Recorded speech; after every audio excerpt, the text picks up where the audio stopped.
dalam rangka pengoptimalan SDM layanan perlindungan perempuan dan anak dalam hal penanganan kasus.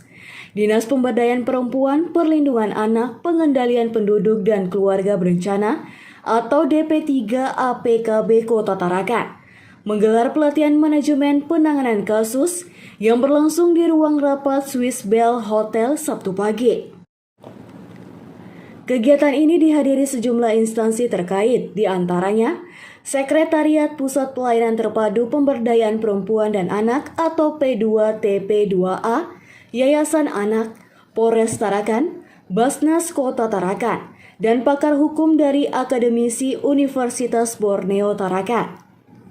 Dalam menyampaikan materinya, pakar hukum dari Universitas Borneo Tarakan, Syafruddin, menjelaskan materi tentang hukum yang berlaku bagi anak usia dini.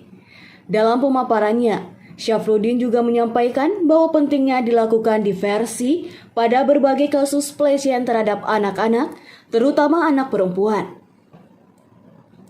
Kepada Ekuator TV, pakar hukum dari UBT, Syafruddin mengatakan bahwa untuk menekan atau mengurangi kasus pelecehan seksual yang terjadi tidak hanya berasal dari faktor hukum saja, namun diperlukan juga pengawasan dan pencegahan, serta juga diperlukannya keterlibatan setiap unsur dari negara, pemerintah, serta masyarakat.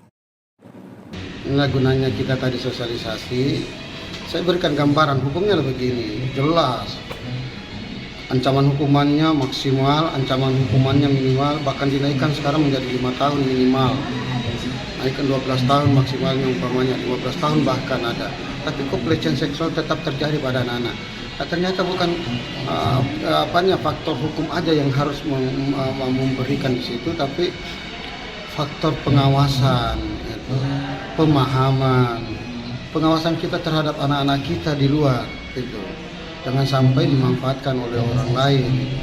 Jadi persoalan anak ini bukan hanya persoalan seksualnya, tapi persoalan kejahatan-kejahatan lain banyak memanfaatkan anak. Karena memang usia anak itu kan mempengaruhi pikirannya. Contoh umpamanya narkotika. Anak dijadikan sekarang peluncur untuk jadi pengedar. Karena dengan rangsangan uang yang rendah, kedua perlindungan hukum juga kalau anak-anak ditangkap oleh APH itu sangat rendah kan hukumannya, sehingga itu jadikan peluncur.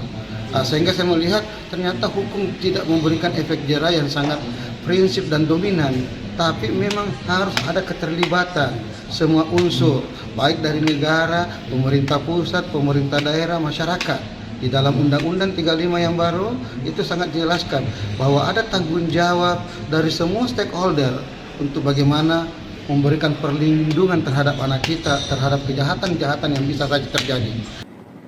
Syafruddin juga mengingatkan agar aparat penegak hukum dapat menjerat para pelaku dengan hukuman maksimal dan tidak diberikan ampunan, terutama bagi pelaku yang menjadikan anak sebagai media kejahatan. Akbar Yadi, Ekuator TV.